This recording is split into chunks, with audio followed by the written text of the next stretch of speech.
अभी हम देखते हैं लिमिट्स पे बेस्ड ये प्रॉब्लम जो कि JEE एडवांस 2020 पेपर 2 में पूछा गया था। और क्वेश्चन में क्या है कि हमें इस एक्सप्रेशन की लिमिट को फाइंड आउट करना है जब x π/2 को अप्रोच कर रहा है।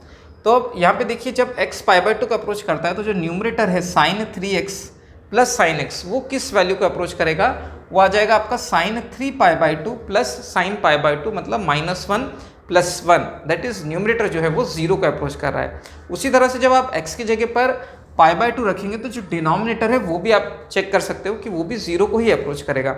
एज अ होल ये पूरा एक्सप्रेशन जो है, पूरा जो फंक्शन है जिसकी लिमिट हमें फाइंड आउट करनी है, ये 0/0 की फॉर्म में आया है।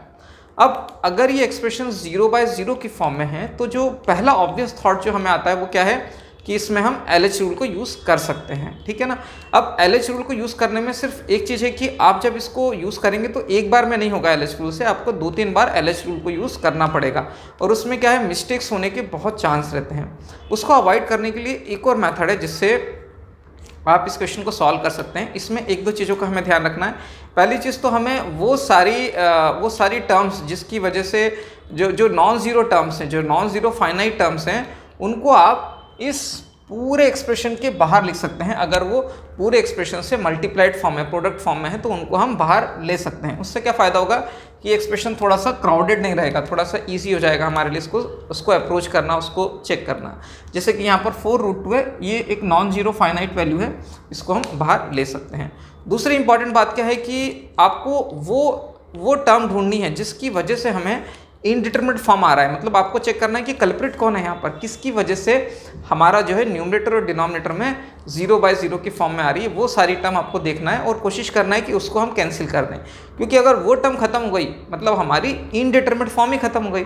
और एक बार इनडिटरमिनेट फॉर्म खत्म हो गई तो एक्सप्रेशन की वैल्यू आप डायरेक्टली फाइंड आउट कर सकते हैं, ठीक है। तो वैसे ही हम करेंगे इसको ट्राई। तो यहाँ पर आप देखोगे न्यूमरेटर में क्या है हमारे पास, sin 3x plus sin x है। तो sin 3x क्या होता है, 3 sin x minus 4 sin cube x, और ये जो sin x है वो 3 sin x से ऐड होके 4 sin x हो जाएगा। तो यहाँ पर आपका जो न्यूमरेटर है, सबसे पहले तो मैं 4√2 को मैं बाहर कर देता हूँ। 4√2 जो है वो पूरे लिमिट के एक्सप्रेशन से बाहर आ जाएगा, और हमारा जो न्यूमरेटर है वो क्या हो जाएगा, वो जाएगा 3 sin x minus 4 sin cube x plus sin x, मतलब ये हो जाएगा 4 sin x minus 4 sin cube x। अब डिनोमिनेटर को देखते हैं हम। डिनोमिनेटर में देखिए यहाँ पर √2 प्लस √2 cos 2x है, इन दोनों में से √2 कॉमन लिया जा सकता है। तो यहाँ पर क्या हो जाएगा, 1 प्लस cos 2x मतलब 2 cos स्क्वायर x बन जाएगा। अब आप देखो यहाँ पर न्यूमरेटर में अगर आपने 4 sin x को कॉमन लिया तो हमारे पास क्या बचेगा, 4 sin x को कॉमन लेने के बाद 1 माइनस साइन स्क्वायर एक्स मतलब कि cos स्क्वायर एक्स बचेगा। तो न्यूमरेटर में तो हमको मिल रहा है cos स्क्वायर एक्स, और डिनोमिनेटर में इन दोनों को सॉल्व करने पे हमें cos स्क्वायर एक्स मिल रहा है। मतलब ये जो cos स्क्वायर एक्स है ये न्यूमरेटर के cos स्क्वायर एक्स से कैंसिल हो सकता है। मतलब बाकी सारी टर्म में भी मुझे cos स्क्वायर एक्स की फॉर्म में इसको लेके आना है, ठीक है। तो ये हमारा लाइन ऑफ थिंकिंग रहेगा यहाँ पर। तो उसी से हम अप्रोच करेंगे इस क्वेश्चन को। तो देखिए यहाँ पर सबसे पहले तो इसको तो ऐसे ही रहने देते हैं। यहाँ पर sin 5x/2 है, यहाँ पर cos 5x/2 है, यहाँ पर भी cos 3x/2 है।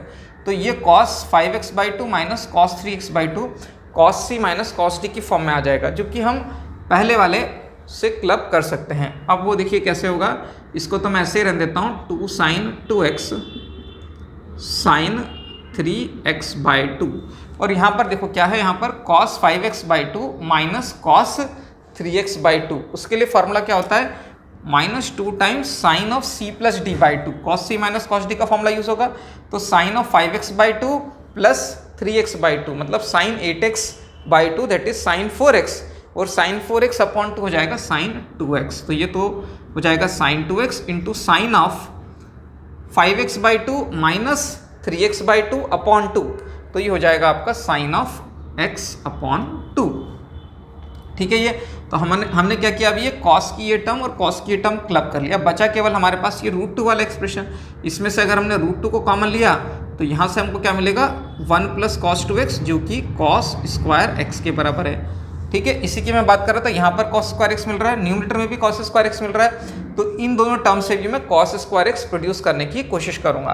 तो यहाँ पर क्या हो गया, देखिए यहाँ पर 4√2 तो पहले से ही बाहर है, और यहाँ पर x किसको अप्रोच कर रहा है, π/2 को, और हमारा जो एक्सप्रेशन है वो क्या हो गया इधर 4 टाइम्स यहाँ पर हो जाएगा sin x multiplied by 1 minus sine square x, मतलब कि cos स्क्वायर एक्स।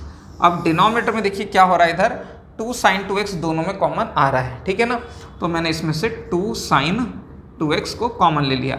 अब यहाँ पर क्या है, sin 3x/2 minus sin x/2, और उसको आप सॉल्व करोगे तो आपको क्या मिल जाएगा, 2 times sign of sin c minus sin d का फॉर्मूला यूज होगा, तो sign of c minus d/2, तो c माइनस d/2 मतलब 3x/2 माइनस x/2 और डिवाइडेड बाई 2, तो ये हो गया sine of x/2 into cos of c plus d/2। तो यहाँ पर के देखिए क्या बन रहा है इधर, cos of 3x/2 plus x/2, तो कॉस ऑफ 4x/2 मतलब cos 2x and divided by 2, तो ये हो जाएगा कॉस ऑफ x, ठीक है ये। और यहाँ पर क्या हो गया, लास्ट में इसको हम लिखेंगे, एक्चुअली ये 1 प्लस कॉस 2x है, तो ये 2√2 होना चाहिए इधर, क्योंकि अगर हम 1 प्लस कॉस 2x इससे √2 को बाहर लिया तो 2 cos स्क्वायर एक्स होगा, तो यहाँ पर मुझे 2√2 cos स्क्वायर एक्स लिखना चाहिए था, तो वो मैंने अभी इधर लिख दिया है। और इधर क्या आ गया, यहाँ पर 2√2 cos स्क्वायर एक्स। अब यहाँ पर देखिए ये है आपके पास 2 sin 2x, तो sin 2x को फिर से मैं क्या लिख सकता हूँ, इसको तो मैं लिख सकता हूँ 2 sin x cos x, ये वैल्यू तो 2 sin x cos x हो गई है, ठीक है ना। और यहाँ पर एक cos x इधर भी है, तो देखो cos x कितने हैं, यहाँ पर एक cos x इधर है, एक cos x इधर है, ठीक है ना। तो ये दोनों cos x क्या मिल जाएंगे, ये cos x मिलके हो गए cos स्क्वायर x, और मुझे क्या करना था, इसी cos स्क्वायर x को खत्म करना था। तो देखिए ये cos स्क्वायर x मैंने यहाँ से खत्म कर दिया, और ये cos स्क्वायर x इधर खत्म हो गया हमारे पास। तो अब हमारे एक्सप्रेशन में बचा क्या, अब देखिए इक्वेशन अपने आप सॉल्व हो गया है।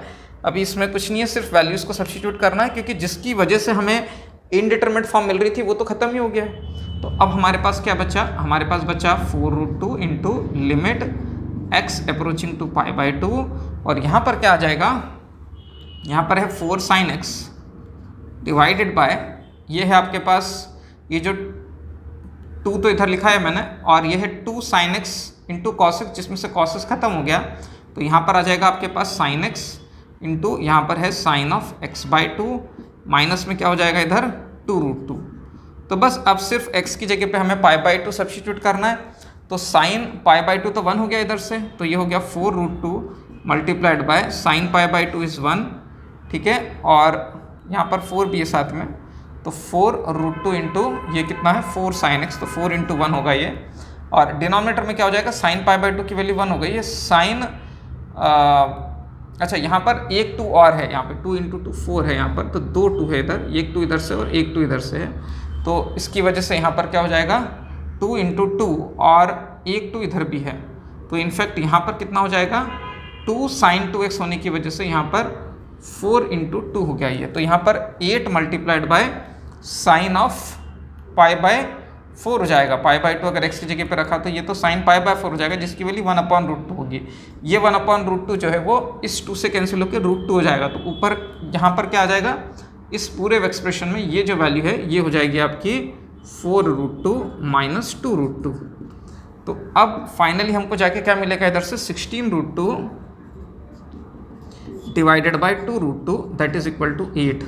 तो इस लिमिट की वैल्यू क्या हो जाएगी, फाइनली इसका जो आंसर हो जाएगा, इस पूरे लिमिट की वैल्यू इसमें पूछी गई है, तो इसका करेक्ट आंसर हो जाएगा 8। तो 8 will be the right answer to this question.